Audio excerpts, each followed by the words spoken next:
The second gas law we present here is Charles's law, which is related to the fact that air will expand if we heat it. More quantitatively, the thermal expansion of a gas means that a moderate increase in the gas temperature produces a considerable increase in the volume of the gas for a given pressure. Historically, Francis Hauksbee was the first person who studied this effect and published his results in 1703. In his experiment, he heated air sealed with mercury or quicksilver in a siphon. The figure shows this simple experiment set up from his book, where the mercury drop is located at the position A in the glass tube of the siphon. He found in his measurements that the volume of the gas is proportional to its temperature for a given amount of air.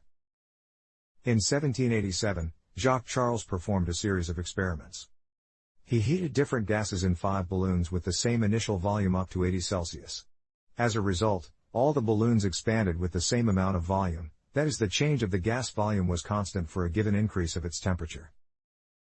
The same effect was studied by John Dalton and Joseph Louis Gay-Lussac in 1801 and 1802. They demonstrated that gases expand by the same amount between 0 and 100 Celsius.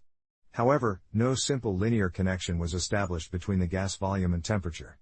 Rather, they found the formula stating the difference between the volume of the gas at 100 Celsius and the one at 0 Celsius is proportional to the initial volume at 0 Celsius. Here K is a proportionality factor. Our everyday experience shows that if we heat gas then it will expand, that is, the gas increases its volume. Let us study this phenomenon with a simple experiment based on Hauksbee's approach. We can examine the relation between the temperature and the volume of air quantitatively, if we keep its pressure constant during heating. In the experiment we use a siphon attached to a glass bottle, where the bottle is immersed in a water bath. The siphon has the diameter d and the radius r. We seal the air in the bottle with a mercury drop put in the siphon, which can move along the horizontal part of the glass tube. The air sealed with the mercury drop is represented by the yellow area, while the quicksilver is colored with gray in the figure. If the gas in the bottle reaches a thermal balance with the water bath, we can consider the state of the gas as an initial state. The initial volume and temperature of the air in the bottle and the sealed part of the siphon are V1 and T1 at a given pressure P. If we heat the water bath, then we can increase the temperature of the air in the bottle. As the gas is getting warmer, it will expand and pushes the mercury drop outward in the siphon. The moving mercury drop in the siphon keeps the pressure of the expanding gas constant, like a moving piston in a cylinder. The warm air has the temperature T2, which is greater than the initial temperature T1. The pressure P of the gas in the bottle is constant and the volume of the expanded gas is V2, which can be written as the initial volume V1 plus delta V. The increased delta V in the volume of the air in the bottle and the siphon can be determined from the length delta L, which is the change in the horizontal position of the mercury drop, and the radius r of the siphon. Delta V is equal to the length delta L times the cross-sectional area of the siphon.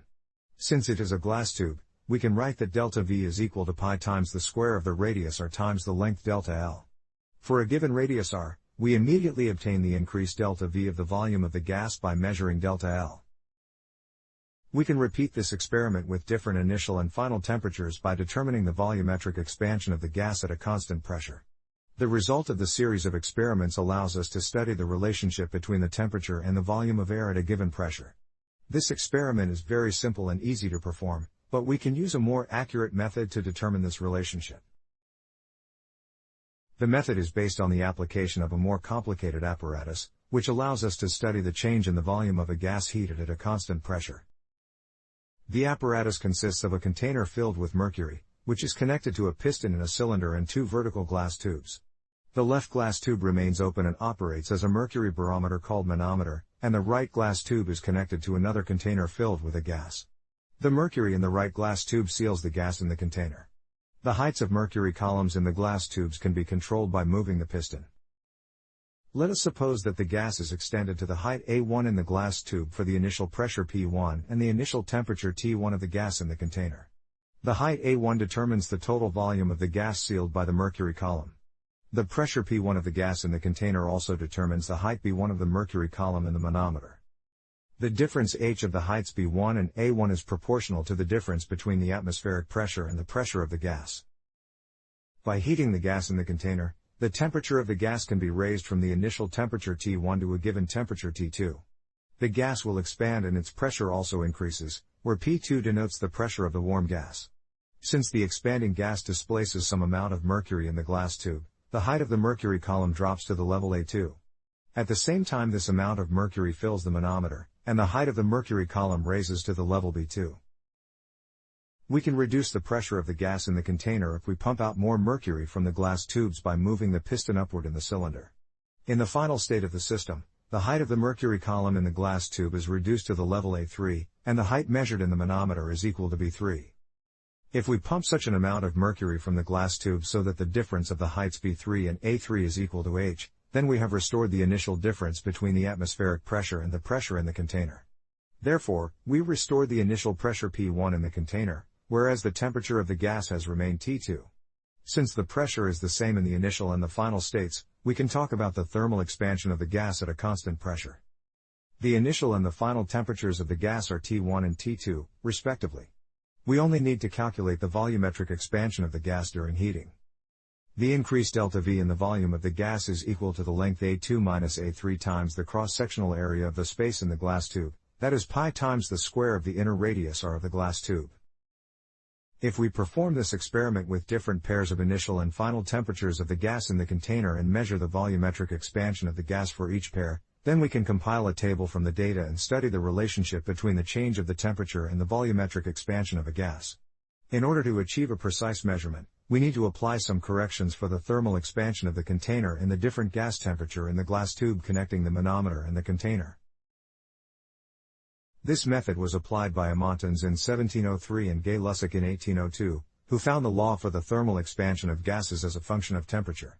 However, the general form of the law is known as Charles's law, which was discovered in 1789 by Charles, and it states the following.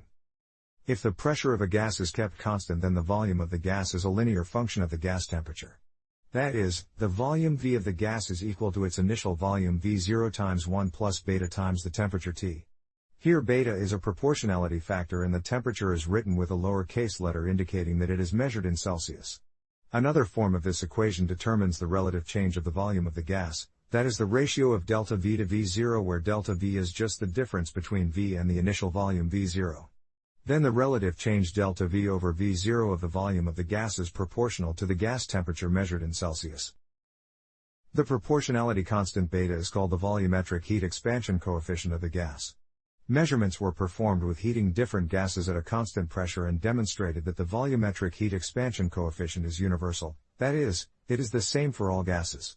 Its value is found to be 1 over 273.15 Celsius, which is equal to 0.003661 per Celsius.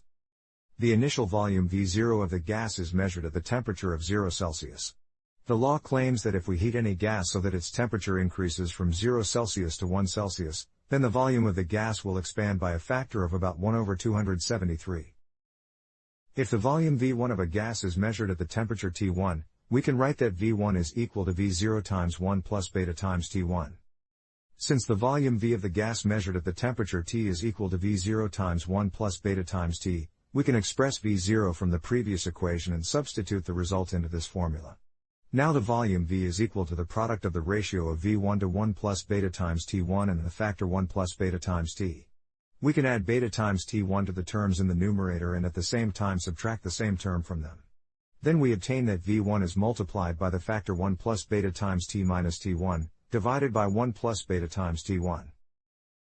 As a result, we have a general form for the volumetric expansion of a gas at a constant pressure.